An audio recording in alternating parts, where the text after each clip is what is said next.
Hello friends, आज की इस वीडियो में हम मैथ मॉड्यूल को समझेंगे।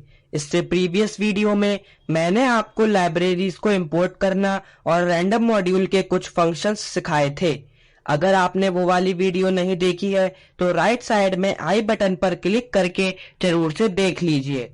तो चलिए अब हम स्टार्ट करते हैं। तो दोस्तों, आप सबको पता ही होगा कि मैथ मॉड्यूल हमें मैथमेटिकल फंक्शंस प्रोवाइड कराता है और डिफरेंट टाइप्स की कैलकुलेशंस परफॉर्म करने में हेल्प करता है। मैथ मॉड्यूल में मैथमेटिकल फंक्शंस होते हैं और उनमें से कुछ इम्पोर्टेंट फंक्शंस को समझेंगे और पाइथन में इम्प्लीमेंट करके भी देखेंगे। तो हमारा फर्स्ट फंक्शन है सील फंक्शन। ये फंक्शन हमारे नंबर को नियरेस्ट इंटीजर तक राउंड ऑफ कर देता है। तो चलिए हम इसका एग्जाम्पल भी देख लेते हैं। तो सबसे पहले हम मैथ मॉड्यूल को इंपोर्ट करेंगे। तो मैंने लिखा इंपोर्ट मैथ, फिर प्रिंट स्टेटमेंट में लिखा math dot seal, round brackets में 1.5 लिखा और प्रोग्राम को रन किया। तो देखिए आउटपुट में 2 आ रहा है क्योंकि इस फंक्शन ने 1.5 को नियरेस्ट इंटीजर 2 तक राउंड ऑफ कर दिया। सेकंड फंक्शन है डिग्रीज। ये फंक्शन हमारे एंगल को रेडियन से डिग्री में कन्वर्ट करता है। जैसे मैंने प्रिंट स्टेटमेंट में लिखा math dot degrees, round brackets में 5 लिखा और फिर प्रोग्राम को रन किया। तो देखिए आउटपुट में 286.4788 आ रहा है, मतलब 5 रेडियंस में 286 डिग्रीज होते हैं। थर्ड फंक्शन है डिस्ट। ये फंक्शन हमारे 2 पॉइंट्स के बीच में डिस्टेंस कैलकुलेट करता है। हमें इस फंक्शन में इन पॉइंट्स के कोऑर्डिनेट्स पास करने होते हैं। जैसे मैंने प्रिंट स्टेटमेंट में लिखा मैथ डॉट डिस्ट, राउंड ब्रैकेट्स में हमें कोऑर्डिनेट्स पास करने हैं। तो कोऑर्डिनेट्स को हम लिस्ट में पास करेंगे। तो मैंने स्क्वायर ब्रैकेट्स में लिखा 2,5। तो ये एक पॉइंट के कोऑर्डिनेट्स हैं। फिर स्क्वायर ब्रैकेट्स के बाहर कॉमा लगा के फिर से राउंड ब्रैकेट्स में लिखा 5,1। तो ये दूसरे पॉइंट के कोऑर्डिनेट्स हैं और फिर प्रोग्राम को रन किया। तो देखिए आउटपुट में 5.0 आ रहा है, मतलब हमारे इन पॉइंट्स के बीच में 5 यूनिट्स का डिस्टेंस है। फोर्थ फंक्शन है exp। ये function natural logarithmic e to the power of x को रिटर्न करता है। जैसे मैंने प्रिंट स्टेटमेंट में कहा math dot exp, round brackets में 2 को पास किया और फिर प्रोग्राम को रन किया।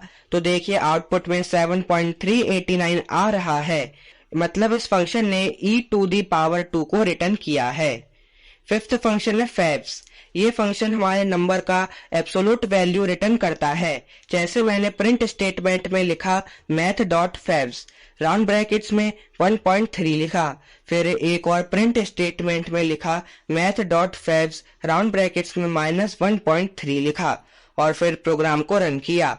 तो देखिए आउटपुट में 1.3 ही आ रहा है, मतलब इस फंक्शन ने -1.3 की एब्सोल्यूट वैल्यू 1.3 को ही रिटर्न किया है। सिक्स्थ फंक्शन है फैक्टोरियल। ये फंक्शन किसी भी नंबर का फैक्टोरियल रिटर्न करता है। जैसे मैंने प्रिंट स्टेटमेंट में लिखा है math dot factorial, round brackets में 5 को पास किया। तो इसके आउटपुट में 5 × 4 × 3 × 2 × 1 आएगा। तो मैंने प्रोग्राम को रन किया और देखिए इसके आउटपुट में 120 आ रहा है, क्योंकि 5 × 4 × 3 × 2 × 1 120 होता है। सेवंथ फंक्शन है फ्लोर। ये फंक्शन हमारे नंबर को डाउन में नियरेस्ट इंटीजर तक राउंड ऑफ कर देता है। जैसे मैंने प्रिंट स्टेटमेंट में लिखा math dot floor, round brackets में 1.5 को पास किया और फिर प्रोग्राम को रन किया। तो देखिए आउटपुट में 1 आ रहा है। एथ फंक्शन है fsum। ये फंक्शन हमारे सीक्वेंस के सारे नंबर्स का सम रिटर्न करता है। जैसे मैंने एक लिस्ट L क्रिएट की और उसमें 1 2 3 4 5 एलिमेंट्स ऐड किए, फिर प्रिंट स्टेटमेंट में लिखा math dot fsum, round brackets में L को पास किया और फिर प्रोग्राम को रन किया। तो इसके आउटपुट में 15 आ रहा है, क्योंकि 1 + 2 + 3 + 4 + 5 15 होता है। नाइन्थ फंक्शन है इज क्लोज। ये फंक्शन चेक करता है कि हमारी दो वैल्यूज एक दूसरे के क्लोज हैं या नहीं। जैसे मैंने प्रिंट स्टेटमेंट में लिखा math dot is close round brackets में 1.33 लिखा, फिर कॉमा लगा के 1.33000 लिखा और फिर प्रोग्राम को रन किया, तो देखिए आउटपुट में ट्रू आ रहा है क्योंकि ये दोनों वैल्यू ही क्लोज हैं। 10th फंक्शन है लॉग। ये फंक्शन हमारे नंबर का नेचुरल लॉगरिथम रिटर्न करता है। जैसे मैंने प्रिंट स्टेटमेंट में लिखा math dot log round brackets में 10 को पास किया और फिर प्रोग्राम को रन किया, तो देखिए आउटपुट में 2.302 आ रहा है। 11th फंक्शन है log 10। ये फंक्शन भी हमारे नंबर का नेचुरल लॉगरिथम रिटर्न करता है लेकिन बेस 10 के साथ। जैसे मैंने प्रिंट स्टेटमेंट में लिखा math dot log 10 round brackets में 10 को ही पास किया और फिर प्रोग्राम को रन किया, तो देखिए आउटपुट में 1.0 आ रहा है क्योंकि log ऑफ 10 विद बेस 10 1 होता है।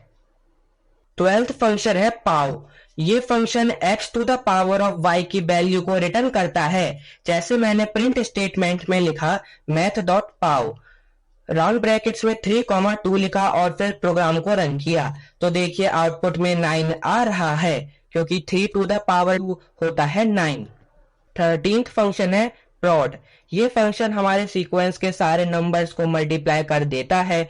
जैसे हमारे पास एक लिस्ट है L जिसमें 1 2 3 4 5 एलिमेंट्स हैं, फिर प्रिंट स्टेटमेंट में लिखा मैथ डॉट प्रोड राउंड ब्रैकेट्स में L को पास किया, तो देखिए आउटपुट में 120 आ रहा है क्योंकि 1 इंटू 2 इंटू 3 इंटू 4 इंटू 5 120 होता है।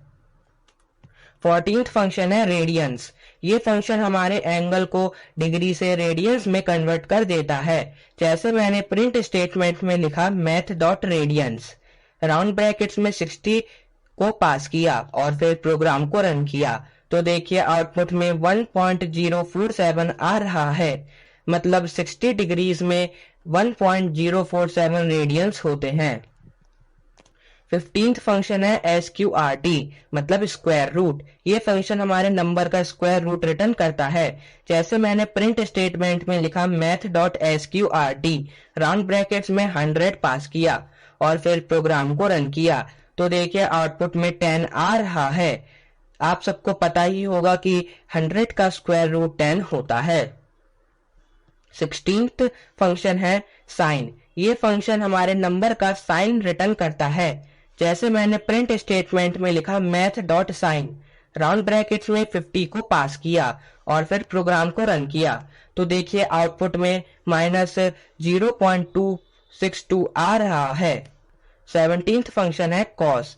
ये फंक्शन हमारे नंबर का कोसाइन रिटर्न करता है। जैसे मैंने प्रिंट स्टेटमेंट में लिखा math dot cos round brackets में 50 पास किया और फिर प्रोग्राम को रन किया, तो देखिए आउटपुट में 0.964 आ रहा है। 18th फंक्शन है tan। ये फंक्शन हमारे नंबर का टेंजेंट रिटर्न करता है। जैसे मैंने प्रिंट स्टेटमेंट में लिखा math dot tan round brackets में 50 पास किया और फिर प्रोग्राम को रन किया, तो देखिए आउटपुट में -0.271 आ रहा है। तो दोस्तों ये थे कुछ मैथ मॉड्यूल के फंक्शंस।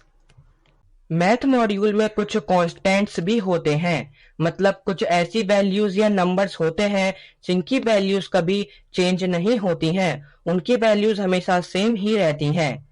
जैसे मैथ डॉट ई ये यूलर्स नंबर कांस्टेंट है जिसकी वैल्यू 2.718281 ऐसे कंटिन्यू होती है। जैसे मैंने प्रिंट स्टेटमेंट में लिखा मैथ डॉट ई और प्रोग्राम को रन किया, तो देखिए आउटपुट में ई की कांस्टेंट वैल्यू आ गई है।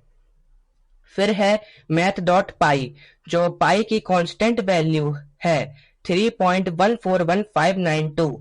जैसे मैंने प्रिंट स्टेटमेंट में लिखा मैथ डॉट पाई और फिर प्रोग्राम को रन किया, तो देखिए आउटपुट में पाई की कांस्टेंट वैल्यू आ गई है।